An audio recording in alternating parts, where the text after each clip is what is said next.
As a Hellenist, there's one line that I hear more than any other when anti-theists and Christians alike decide to mock my faith. Zeus is a predator, how could you possibly worship him?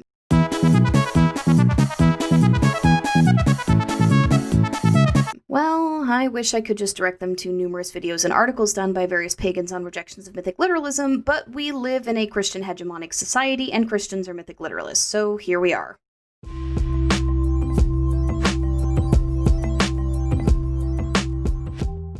Kairate!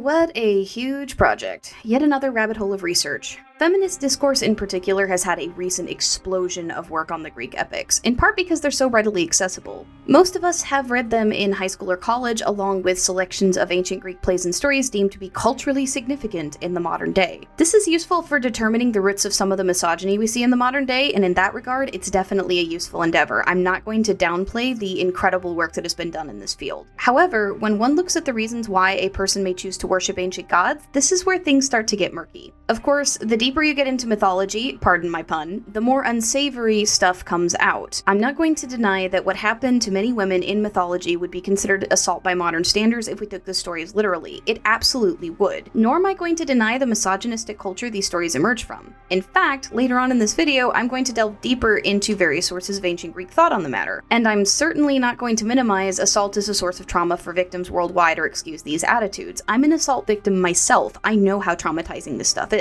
I would like to put forward an answer to the question, how could somebody possibly worship these gods in the modern day? By diving a bit deeper than most would into historical context and the lessons that many of these myths were meant to teach. Not about the gods, but about the way women and men could expect to function in ancient Greek societies. Keep in mind that societies plural, these were autonomous city-states through most of history, and many of these stories come from various locations around what would now be considered ancient Greece. So it looks like there were more stories in antiquity than most individuals living in these places would have been familiar with.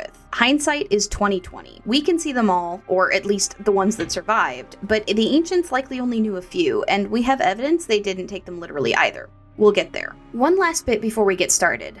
I, and most other pagans, do not advocate for bringing back all the laws and values of ancient societies, despite practicing a reconstructed form of ancient religion. Religion and morality do not have to be synonymous. Mine certainly isn't, and wanting to reconstruct an ancient faith does not mean that I want to reconstruct the society that faith came from. Those things are not synonymous, and although there are some pagans who disagree with me, in my experience they tend to be a vocal and sometimes violent minority. With that out of the way, let's begin with some cultural context on women's rights in many city-states in ancient Greece and how the law viewed them. According to a paper by C. Carey in the Classical Quarterly, women were not considered to be the aggrieved parties or victims in ancient Athens when it came to assault. Yes, I know, that's BS, but bear with me. Women were closer to property, and their guardian, or kyrios, was considered to be the true victim in those cases. Kyrioi were generally fathers, eldest brothers, or husbands. A distinction was drawn between coercive assault, where the woman allegedly consented, and violent assault, where she did not. I say allegedly here because, as we all know, coercive assault, where the woman doesn't physically resist, can still be assault. But in ancient Greece, if it wasn't violent, it was assumed that she was into it. Yeah, like I said, it's pretty misogynist. According to another paper by Susan Gettle-Cole, there was another Athenian law that exempted a kyrios from homicide prosecution if he catches his charge in the act of assumed voluntary coitus with another man, particularly if it occurs in the home.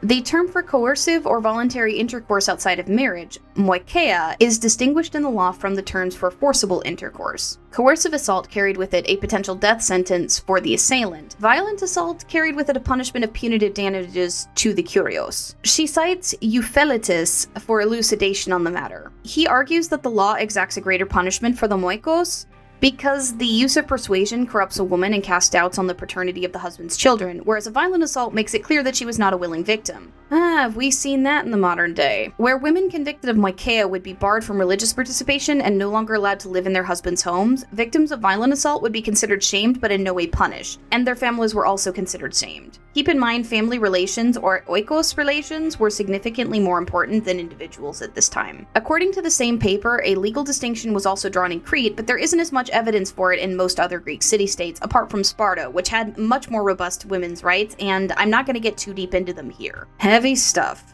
Next, we're going to take a look at Hesiod's Theogony, and a paper by Marilyn B. Arthur exploring the way the poems lays out layers of the way Greek society is constructed. She starts off with the narrative of Gaia and Oranos, and how Oranos sealed Gaia's womb, and she gets her son Kronos to cut off his, member in retaliation. His seed spills all over the water and his blood hits the land, birthing Aphrodite and a number of mythological entities. Arthur argues that this is a representation of a kind of Hammurabian order, like being punished for light, an eye for an eye, or a member for a womb. She argues that the birth of Aphrodite from sea foam imbued with Ouranos' seed following his castration by Kronos represents the climax and recapitulation of Gaia and Ouranos' struggles. Greek epic poetry gets really weird sometimes, okay? Bear with me. Hesiod refers to her as the primal force that lays men low, mastering them through deceit and concealment. Also, like the Mosai, whom Hesiod refers to at the beginning as able to tell lies that sound like the truth and truth with equal ease, deception is considered both key to the divine femininity and the role as progenitor of lust that Aphrodite carries. She was born of man alone and therefore remains untamed by patriarchy.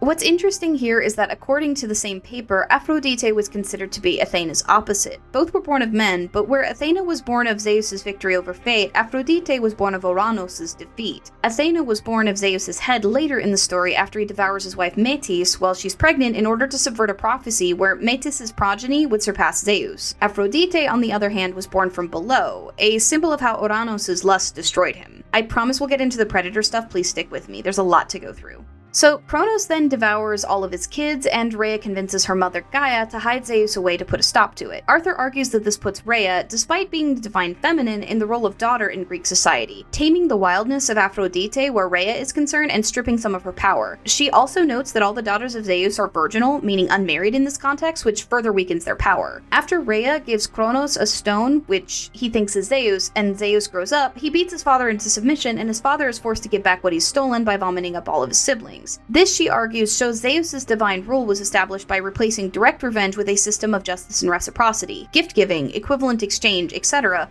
were important concepts in ancient Greek mythology, as was the concept of xenia, upon which one of my shows on this channel is actually built. Equivalent exchange plays into the next episodes, the stories of Prometheus giving humans fire, and the 100 Handers granting Zeus their power in remembrance of release from their bondage, and the Cyclopes giving him lightning in a similar spirit. She then goes into detail about Pandora, created by Hephaestus, again born of men, but mindless, an insatiable womb who ultimately unleashes all horror onto humanity. Where Zeus ends the cycle of struggle and renew among the gods, stabilizing the divine order, Pandora transfers this strife onto humanity through the hungry womb. Which brings Arthur back to Athena and the ultimate transfer of female reproductive power to the patriarchal society in Greece. Metis is pregnant, but Zeus devours her in order to prevent a birth, creating birth from his mind, not his loins, and thus stripping mothers of their rights over children in the minds of Greeks. Women might give birth, but men own the children. What does this have to do with Zeus's actions in other stories? It actually explains a lot. Here we get the Greek view of the order of the world, not just the characteristics of the gods, but also the roles that men and women played in ancient Greek society. Keep in mind, Hesiod was from Boeotia, so this isn't even an Attic view, but you see similar values play out here. We'll start with the abduction of Persephone by Zeus to give her to Hades as his wife.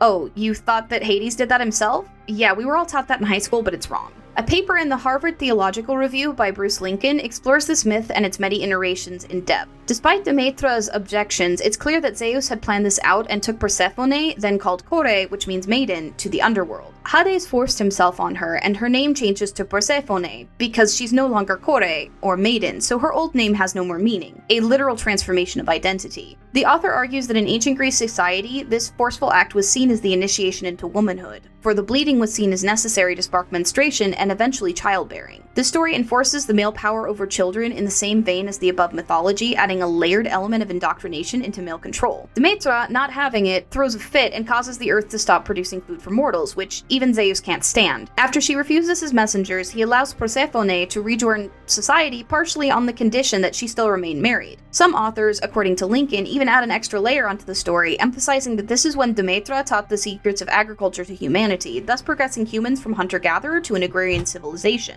When this has been accomplished, he writes, the initiation is complete. Persephone has been transformed, humanity has been transformed, and the cosmos has been remade. The paper is linked below and goes into depth on the history of the pomegranate and Hades' ploy to keep Persephone for part of the year, which is fascinating. If y'all want me to make a video on that, I'd be down. Let me know in the comments. Which brings us to the many stories of transformation, both of men and women in Greek mythology, and how they showcase just how terrified of women Greek men really were. We're all lying seductresses after all, capable of ruining their bloodlines by running off with somebody else for the night. At least according to Homer and Hesiod. Hesiod really hated women. According to Kirk Ormond in a paper in the American Journal of Philology, the Greeks were particularly obsessed with the concepts of deception and transformation when it relates to women, which explains the plethora of female shapeshifters we find throughout the mythos. He's specifically exploring the myth of Maestra here, but goes out of his way to tie it into a deeper cultural context. It's a great paper. It's linked in the description below. You should definitely check it out. He points out that, quote, shapeshifting for males is not linked to a single moment or phase in their lives. For them, it's a constant attribute, one that presents throughout their narratives and does not seem to be linked to any particular societal structures. Women, on the other hand, seem to lose the ability to shapeshift after marriage, and generally they use it to get away from marriage, he argues. In other words, marriage solidifies an identity of a woman by transferring ownership of them to men. Ormond goes into the Maestra myth as told by Hesiod in the Catalogue of Women, which he states is the most detailed version of it. Maestra's father, Erisgithon, is cursed with an insatiable appetite after ticking off Demetra, which he feeds by marrying off his daughter to Sisyphos' son Glaukos. He's promised a hedna, or bride price, of a ton of cattle, goat, and sheep, which are all edible animals. Later, there are missing segments, but Athena is called in after she returns to her father. A judgment is rendered in favor of Sisyphos, and Maestra's father is forced to pay Sisyphos in mules. Later, Poseidon claims Maestra, she has a son with him, and Maestra returns to Athens to care for her father. Daddy little girl indeed. Ormond argues that this is a representation of women's instability of identity just after marriage and before the integration into the oikos, or the home. The woman literally becomes something else in order to avoid integration with the man's identity, as women in Greece were primarily referred to in relation to their husbands and fathers. He references other myths, those of Thetis and Nemesis, where women also shapeshift in an attempt to escape consummation of marriage and thereby absorption of their identities into the oikos. The language used in the segment involving Poseidon, Ormond argues, translates to taming, which is primarily used in this myth to refer to the unpredictable wildness of women being vanquished by integration in the household. Poseidon marries her, she has his son, and her transformational ability vanishes as all the others did. This myth also represents a conflict between Maestra's loyalties to her father and all of her potential husbands. To whom does she belong? The myth comes out firmly on the side of the husband, according to Ormond, though Maestra very clearly disagrees given her exploits. Hence, the shapeshifting. Familial loyalty is at the heart of her identity conflict. I highly suggest taking a look at the paper in the description below. It's well worth the read for the deep dive into other myths involving female transformation. Suffice to say, it was definitely allegorical. Which brings us to Zeus's licentious exploits. In the many stories where he's said to act out, he transforms himself into animals or people in order to trick women into sleeping with him. There are some authors who argue this is also to protect humans from the awesome power of the divine, but the evidence for this is a bit messy depending on the period we're talking about. The trickery here is reminiscent of the traits of Aphrodite and her attendant Eros, as noted by Arthur. Arthur also notes that Zeus gains his use of power through gift-giving, but still retains the violent predilections of his prior male counterparts. It takes some time for him to calm down, in other words. Also, given the context above, Hera transforming women into other things in order to save them from Zeus is itself an act of mercy in these myths, rather than something spiteful or jealous. They are saved from being corrupted by Zeus's trickery brought on by his male nature. Not my view, the view of the myth makers. Men can keep stuff in their pants, trust me, I believe that. And finally, we come to the Epic of Ages and the end of the gods' exploits in the mortal realm. According to a paper from the Transactions of the American Philological Association by Jose M. Gonzalez, even Hesiod's works are not considered episodic concessions to one another, though they do cross-reference one another, at least in part. When we look at these things in cultural context, Gonzalez argues, what we see in the Age of Heroes, where most of these stories take place, is Zeus transferring the conflict of succession onto humans, thus explaining the birth, death, rebirth cycle human families experience. Remember that also in Greek society, one's place as an individual mattered significantly less than one's family line, at least where many of these stories were written. Zeus is said in the Epic of Ages to desire to bring an end to all the demigod children of the gods, to destroy their place on the earth and leave humans separate from the gods in the Age of Iron, which is the one we live in now. By destroying all of the demigod children of the gods and forbidding further intercourse in the future, Zeus brings an end to the debauchery in which he himself takes part and declares that never again will the gods walk directly among men.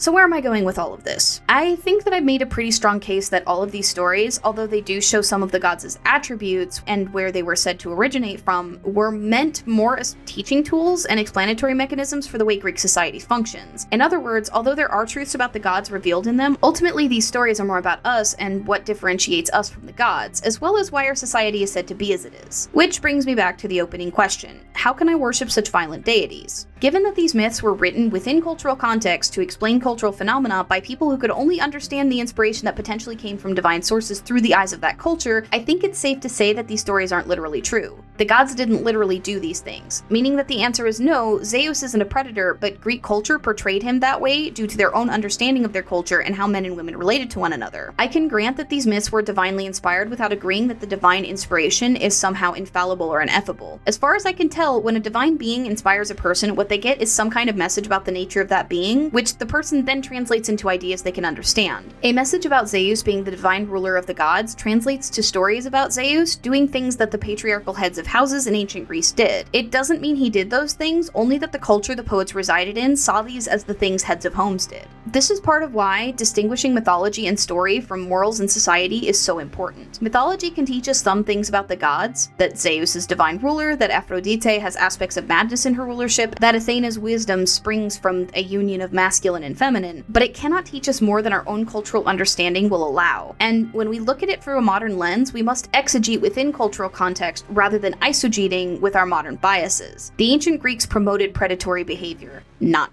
the gods. Hey, thank you so much for sticking through that with me. If you're new here and you haven't already, scroll down there and hit that subscribe button and do something terrible to the bell. I don't know, throw it out the window or something before you ring it. Pop down into the comments section and let me know if you learned anything new or if you have any further questions you'd like me to go forward with a new video. Or even if this elucidated a little bit of the reasons why some people might be willing to worship the ancient Greek gods, despite how messed up the mythology seems to be. I really wanted to put this forward as sort of an idea why many of us might still be able to tolerate our gods despite these myths. Special thanks to GaelicNox for the amazing artwork that they do for my channel. The link is in the description below to their website and their Twitter. And remember, we're stronger together.